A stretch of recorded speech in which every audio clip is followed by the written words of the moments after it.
Assalamualaikum warahmatullahi wabarakatuh. Bismillahirrahmanirrahim. Alhamdulillahirabbil alamin. Wassalatu wassalamu ala sayyidina Muhammad wa ala alihi wa sahbihi ajma'in. Salam sejahtera daripada Masjid Darul Ma'mur. Kita sambung pengajaran kitab pelajaran kita tauhid, iaitu daripada kitab Aqidatun Najin. Jadi insya-Allah dimulakan daripada muka 51.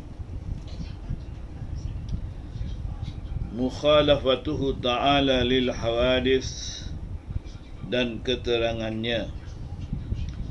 Dan kata musannif, wa mukhalafatuhu ta'ala lil hawadis, artinya yang keempat daripada sifat yang wajib bagi Allah Ta'ala itu mukhalafatuhu ta'ala lil hawadis. Artinya bersalahan Allah Ta'ala bagi segala yang baharu. Artinya tiada bersamaan Allah Ta'ala bagi segala yang baharu. Maka diketahui dengan yang demikian itu menafikan jirim dan arad dan kulliyah dan juz'iyah dan segala yang lazim bagi segala perkara itu. Jadi dalam pengenalan kita kepada Allah Ta'ala, yang mana dimulai dengan wujud, artinya satu perkara yang penting sekali seorang mukmin itu percaya bahawa Allah Ta'ala itu wujud. Artinya ada. Artinya kita ada mempunyai Tuhan. Kita ada mempunyai Tuhan, itu ialah kita kenal dengan Allah. Itu yang pertama. Kemudian diikuti pula tentang wujud ini bagaimana. Lalu kita percaya dan menyusur selepas itu akan sifatnya yang berikut, ialah qidam. Artinya wujudnya Allah Ta'ala itu tidak ada permulaan, berbeza dengan wujudnya manusia. Ini kalau wujud, alam ini pun wujud, kita pun dianggap wujud, kerana kita ni percaya yang kita ni ada, dan orang lain berkomunikasi dengan kita, maknanya kita ni ada. Dan adanya kita tidak sama dengan adanya Allah, kerana adanya kita ada permulaan, Tuhan tidak ada permulaan.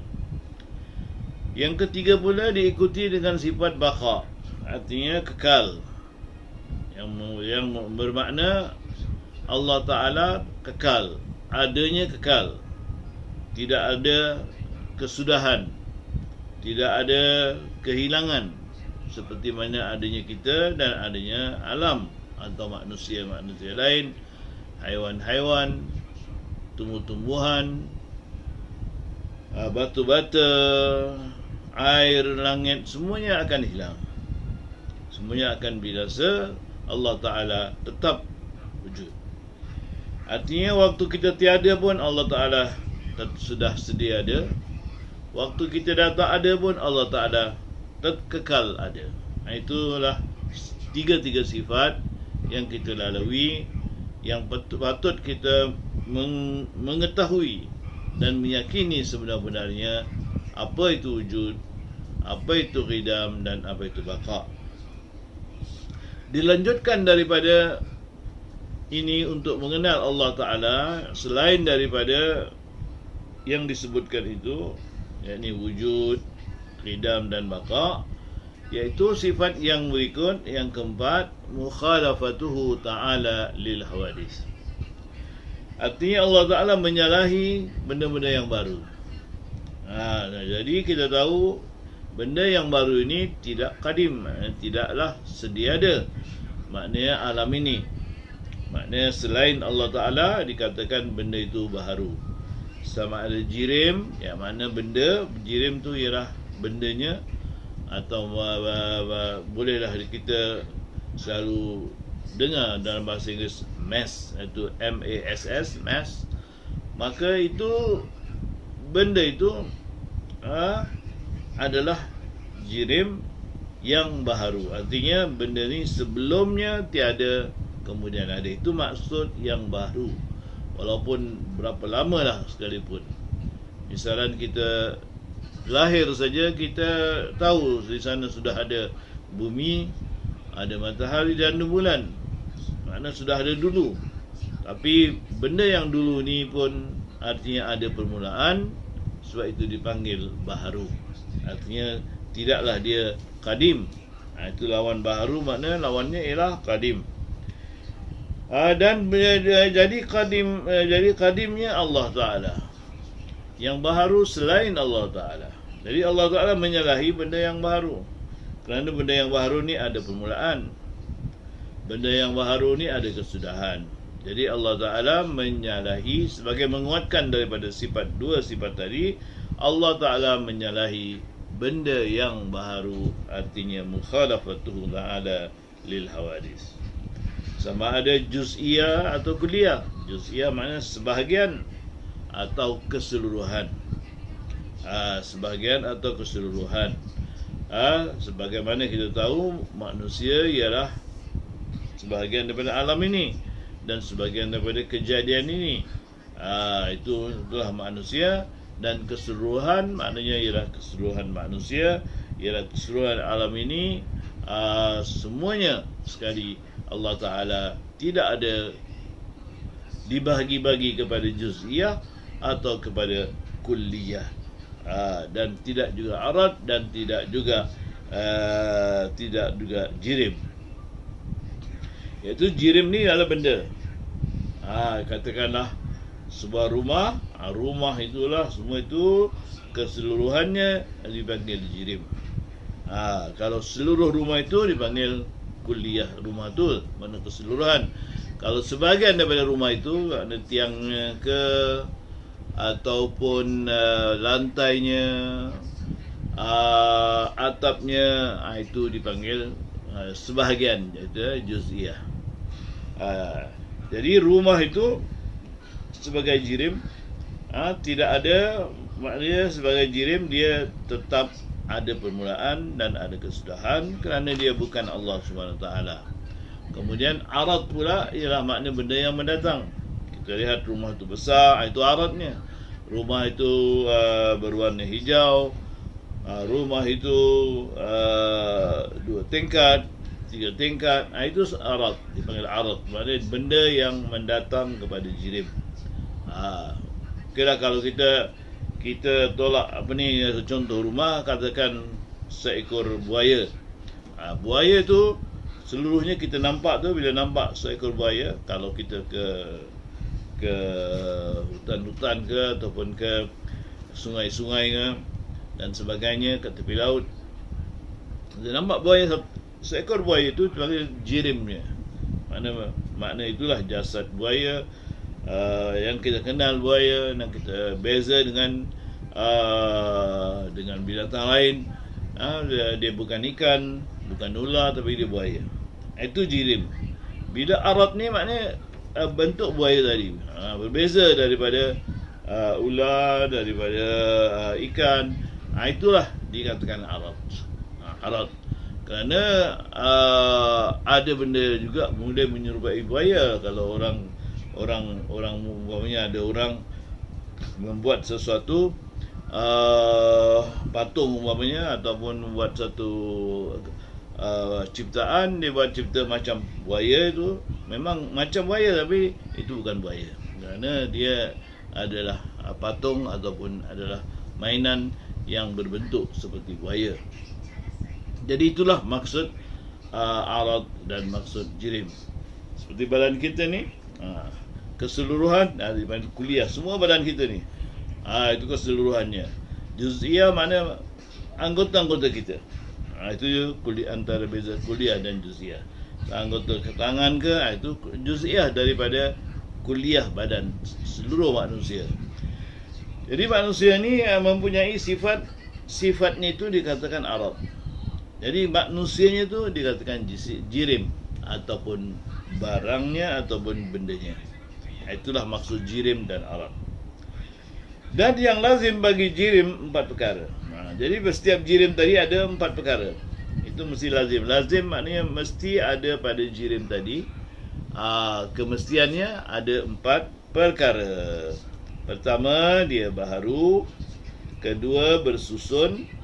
Ketiga, mengambil lapang. Keempat, menerima bagi Arab. Ini jirim. Jadi yang pertama sekali ia baharu. Maksudnya baharu, sebagaimana kita fahamkan, baharu ni maknanya ada permulaan. Setiap benda yang ada permulaan, itulah dikatakan baharu. Itu jirim. Semaknanya setiap jirim itu dihukumkan baharu. Semua jirim adalah baharu, artinya ada permulaan. Itu sifat yang pertama pada jirim, baharu. Kedua, dia bersusun. Bersusun maknanya dia mempunyai bahagian-bahagian yang tertentu. Kita lihat misalan manusia lah. Manusia kakinya di bawah, kemudian lepas tu atas lututnya, paha, seterusnya sehingga ke atas sampailah kepala. Segala anggota manusia itu tersusun. Artinya tersusun, terangkai ataupun berada dalam keadaan dipanggil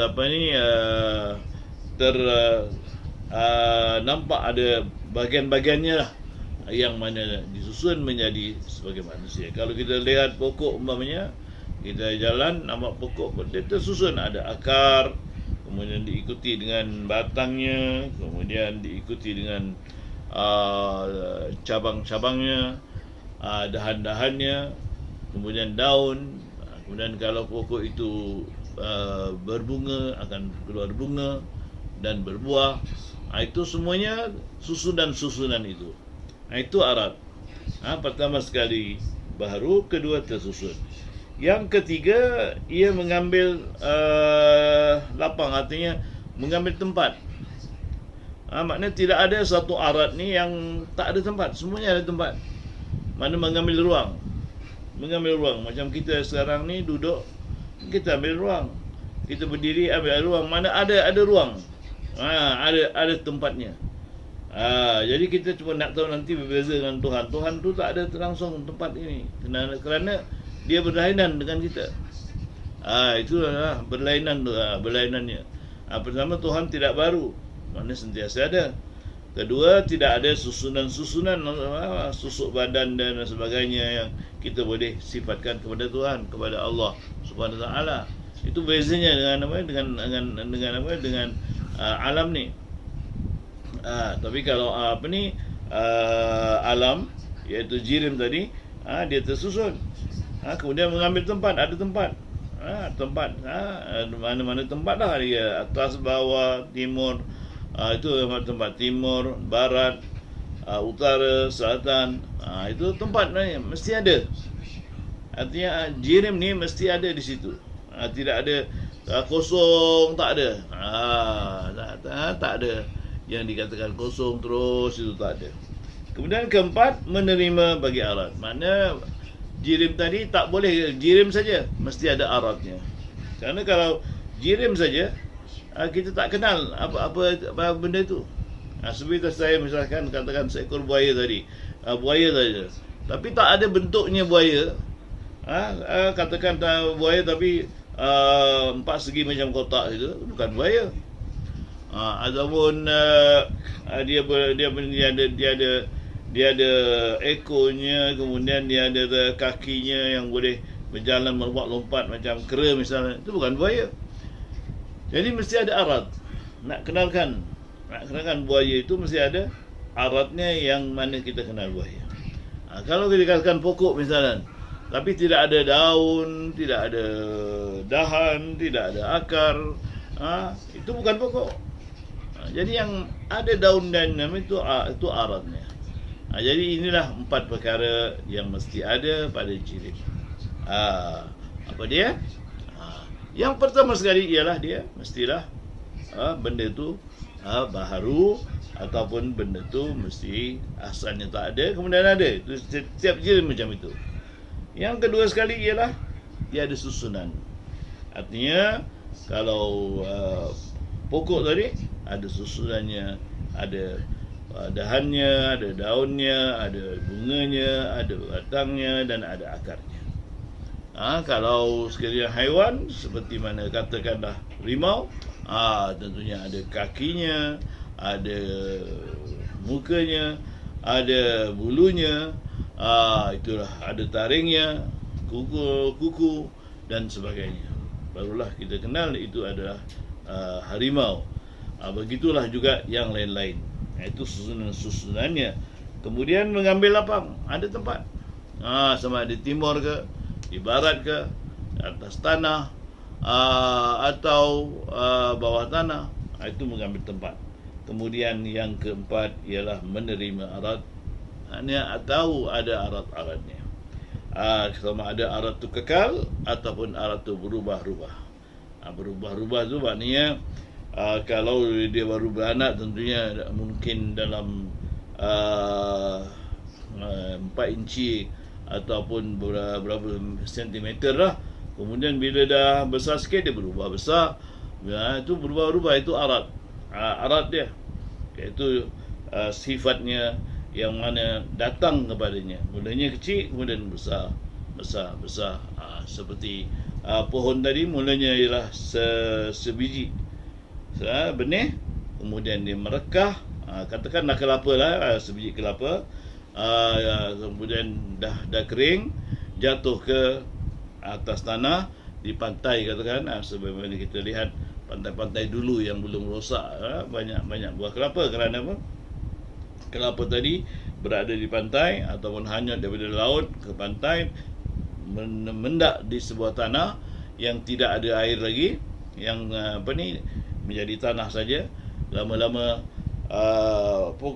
buah tadi akan menjadi hancur kulit-kulitnya, lalu tumbuh satu tumbuhan kelapa tadi, daripada mula berputik sehinggalah menjadi besar. Itulah dia, setiap arat macam itu. Kemudian dia kecil, kemudian tinggi sampailah kita kenal pokok kelapa. Tentunya berbeza kalau kita nak bezakan pokok durian ke, pokok rambutan, dengan berbeza dengan pokok kelapa, kerana aratnya berbeza-beza. Sebab itu kita kenal, ini buah rambutan daripada pokok rambutan, ini buah kelapa daripada pokok kelapa, dan yang ini pula pisang daripada pokok pisang. Jadi berbeza-beza arat dia. Apa dia mulanya? Ialah Allah Ta'ala jadikan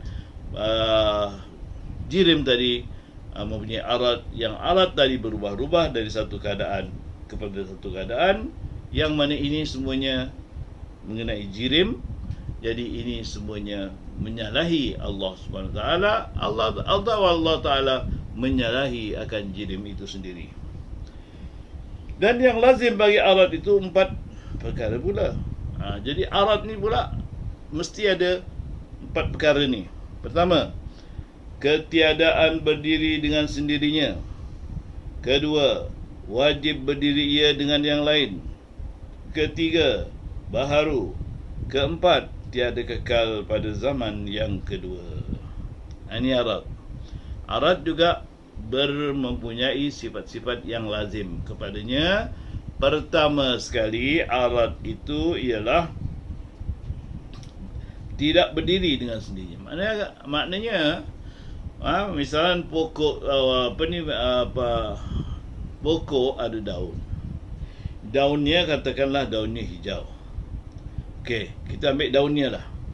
Daun pokok yang hijau ini, daunnya tu itu jirimnya. Jirim. Artinya daun ni ialah benda ni baharu, benda ni ada susun-susunnya, daunnya ada sel-sel jadi daun. Kemudian dia ada tempatnya, tempatnya di dahan melekat kat pokok tadi.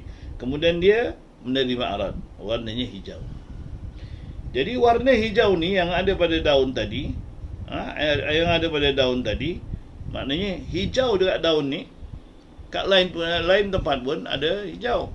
Bukan kalau bukan daun misalnya lumut kat dalam bawah laut pun ada hijau. Jadi benda ini semuanya juga adalah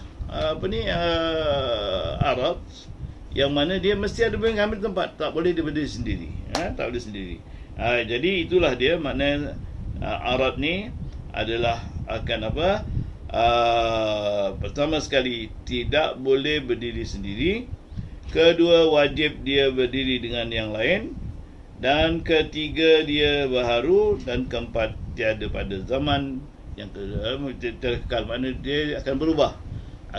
Daun tadi menjadi kering, menjadi kering dan reput.